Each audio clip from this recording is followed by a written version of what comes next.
I know I've been really bad about updating everybody on the status of the boat. I have been working, I just have not actually been filming any of it because the dust actually would ruin this camera. So I figured I'd stop a little while, show you kind of what's up to date, and then go back to it. I found where all the stink and the water was sitting. This is going to be kind of this is gross, what you're fixing to see. But it's been about 3 weeks since my last update, and I've been every weekend I've been out here grinding at least 4 or 5 hours, whatever time will let me, time will allow. So this weekend I've got 2 days, 2 full days to be able to go after this, and so hopefully I'll have, I'd say probably 99% of the grinding done, so that way I can clean everything out, wash it out, and then start putting wood back in or measuring to cut wood next weekend and start my planning. Get the transom back in and actually start working on this thing that's actually fun. This demo part is no fun whatsoever. So let's see what's going on so far. I've got, I'd say probably 3/4 of what I need to be done grinded. So you can see it's full of dust in here. And this is, I've already emptied at least, I don't know, 6 or 7 of those vacuum cleaner fulls. And what I've done is now I've just said the heck with it. I just sweep it all to the back of the boat. And you can see how deep it is. I mean, that's how much stuff. You should be grinding down to nice clean fiberglass. And once I get all this cleaned up, you'll see how nice, and it's nice and pink all around.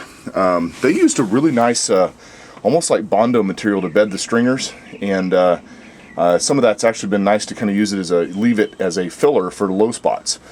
But, okay, so I am up to that spot. That's the ski locker. Notice the water standing in there. That water, I cannot describe the smell to you. It is, it smells like a cesspool. It is so gross. That foam came out in one piece. And what that is that's, right here's the gas tank. And then right up there is the ski locker bottom. And that was all rotten too. You could step in it and it would actually bounce like a trampoline. So what I did is I took, I've been using a 7-inch grinder and my 4-inch grinder with a 36 grit sander, flat wheel on that one, and then a 40 grit on this one. That's the coarsest they make. The 7-inch, what I've been using is for like the real fast, I need to knock down stuff, like that Bondo that they use to bed. I mean, it looks just like Bondo. It's pink, it has the same consistency of Bondo. I wouldn't be surprised if it is. But what I did is I grind around the edges to expose the wood and then use my pry bars to pry up the wood and then get the fiberglass out. And I've still got about another 3 foot to go up there. But you can see where the rot stops. And I'm actually going to scarf my stringers in up there and stop at that particular point and join them. Which I need to figure out how to join those two together. I mean, I've never done that before, so I think I'm probably going to put them together and then actually sister something on either side of it. So that way it's nice and strong. And then I've still got to cut that part of the deck out up there. There's still some rot on there, and I just want to go ahead and replace it.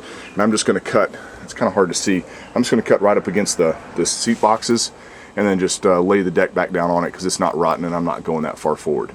And then once that's all said and done, I've just got to grind this part up to here, grind all the foam out around these areas.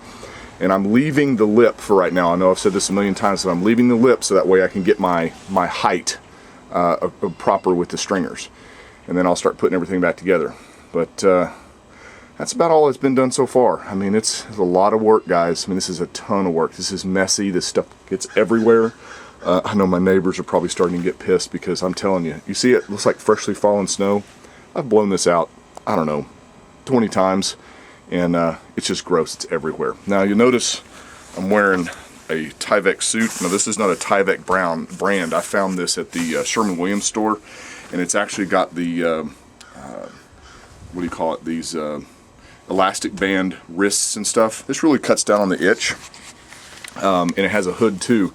But make sure you get I don't know, 5 or 6 of them, so that way you don't run out because they will tear and stuff like that. But I tell you, they cut down on the itch tremendously.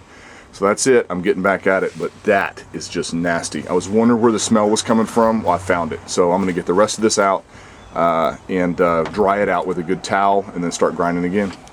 All right, before I go back at it, I'm going to go ahead and go over some of the safety concerns you really need to be concerned with. Fiberglass is a carcinogen, and it sticks in your lungs and doesn't want to leave. So what you need to do is you need to make sure you have a respirator, which my respirator is actually on top of my blue tarp up there. That's where I took it off. You see right there? It's actually a 3M respirator, and it's got the particulate filter on it. They come in two different models. You can get the one with the charcoal filter. It's designed for fumes when we put the poly back in and use paint and stuff like that. And then the other is just to stop fiberglass from going in your lungs. And you can see how much it was laying in the back of the boat, what would be going in your lungs. So, with the respirator taken care of, you need to also concern with your ears. These grinders can get upwards of 100 to 120 to 130 decibels depending on what you're grinding. These are memory foam earplugs. They actually, you squish them down and they slowly expand out in your ears. What I do is I squish them down real big, shove them down in there, you can feel them kind of expanding out. And I tell you, they cut down on I think they cut it down 40 dB is what they said. I don't remember what the package said. But you have to wear these, otherwise your ears will ring.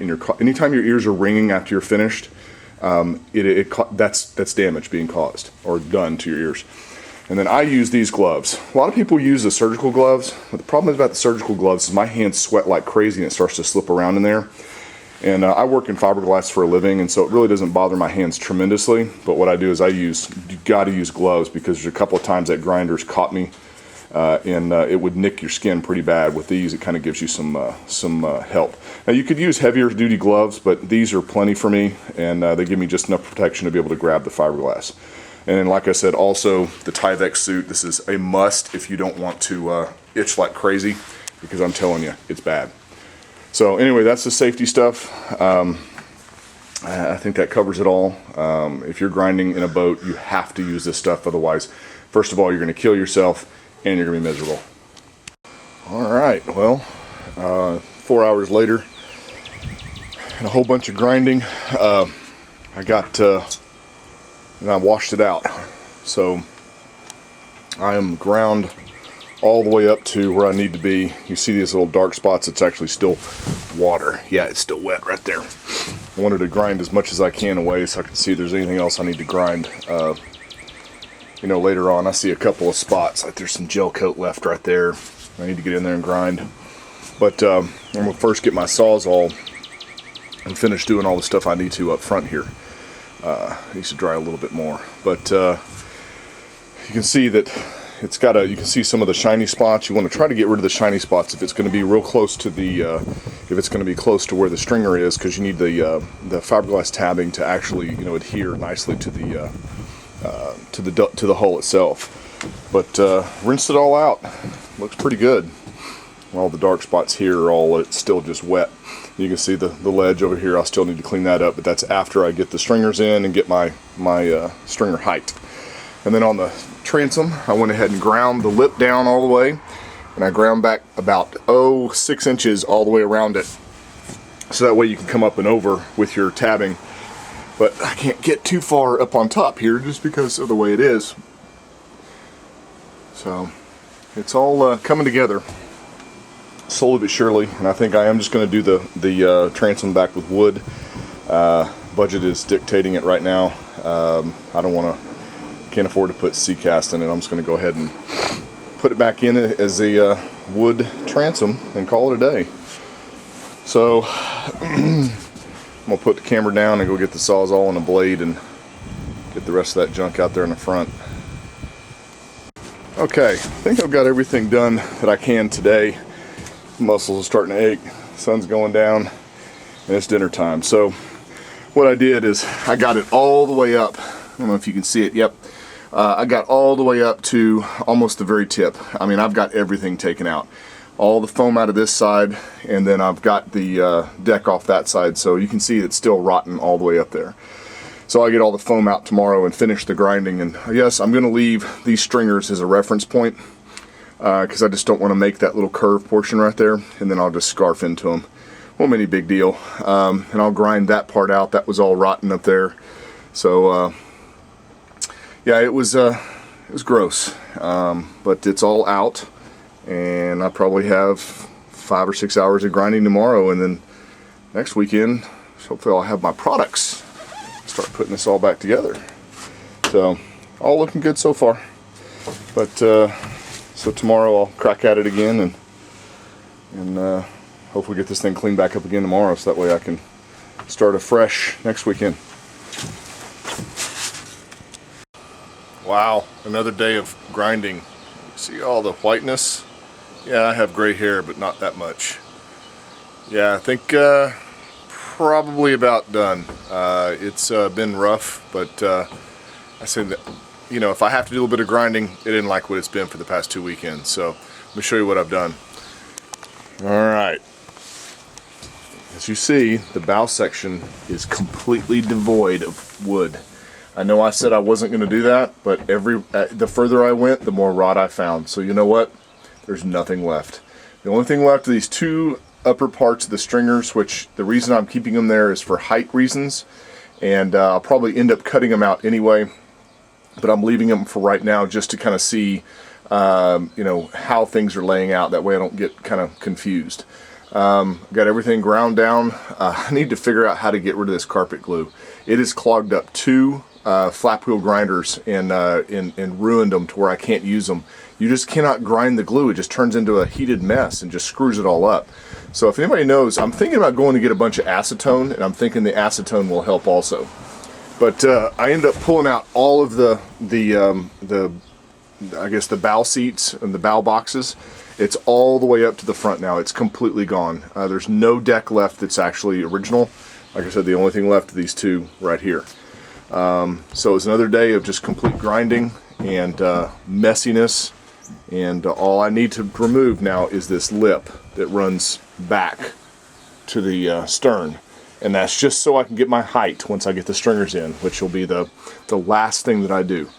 Like I said, God, if anybody knows how to get rid of this freaking glue and all this the carpet stuff, I would be greatly appreciated. It was something, I've tried my wire brush, I've tried my flapper wheel, I've tried everything, and it just gums it up and turns it into this nasty mess.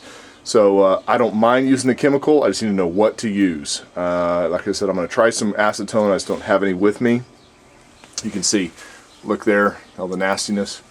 Then right there, that's what I did grinding, and that took 2 wheels and probably an hour to do to get all of it off. And that's just, there's got to be a better way. So if anybody doesn't believe that the stuff gets everywhere, look at the whiteness underneath here. I've got to wash it or blow it out or something like that. I've washed twice to get rid of all this junk, and I'll probably wash again, but it's ready for wood. So today, or I guess this week, I'm going to go buy my wood. I am going to do the transom in wood, so I'm going to go get, I think it's 2 3/8 inch or 2 1/2 inch, I forget what it is, to get my thickness that I need. I'll do the transom first, tab it in, get it all done completely, and then put my stringers in. I see a lot of people forget to do the transom, or they don't realize they have to do it, put all the stringers in, then oh my god, I got to do my transom too. So I'll put my transom in, get it glued in, get it held in, get it drilled, cut, waterproofed, the whole 9 yards. So luckily I found a place locally that has or can order everything at greatly discounted prices for my 1708, all my 1.5 CSM, and my 6 ounce mat. So my plans is I'm going to do 2 layers of 1708 on the back to cover. I'm going to use the 6 ounce mat and chop strand to basically waterproof my transom when it's out of the boat, and then I'll put the transom in and then completely cover it with 1708 all the way around. And then the stringers are going to have 2 layers of 1708 on them up to the motor box, and the motor box and the motor mounts are actually going to have 3 layers. I know it's probably overkill, but with the 454 I really need it. You can see really well where the motor mounts are now. That's actually a big relief for me, because I was really worried about I wouldn't be able to tell where to build them after I ground everything down. Now, the only thing is, though, is I got to figure out how high it is. So hopefully somebody knows or can tell me, is there in relation to that hole, the keyhole in the back, what's my height from my front motor mounts? What's my fudge factor? So that way when I build them, I don't end up going, oh my god, I did the wrong ones.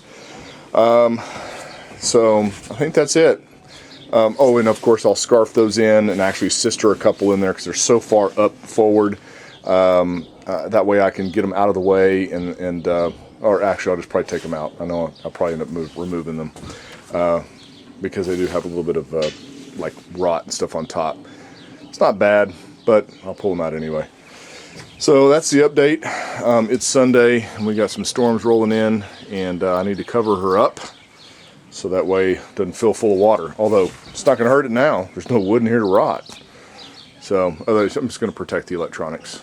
So that's it for the weekend, guys. Talk to you next time.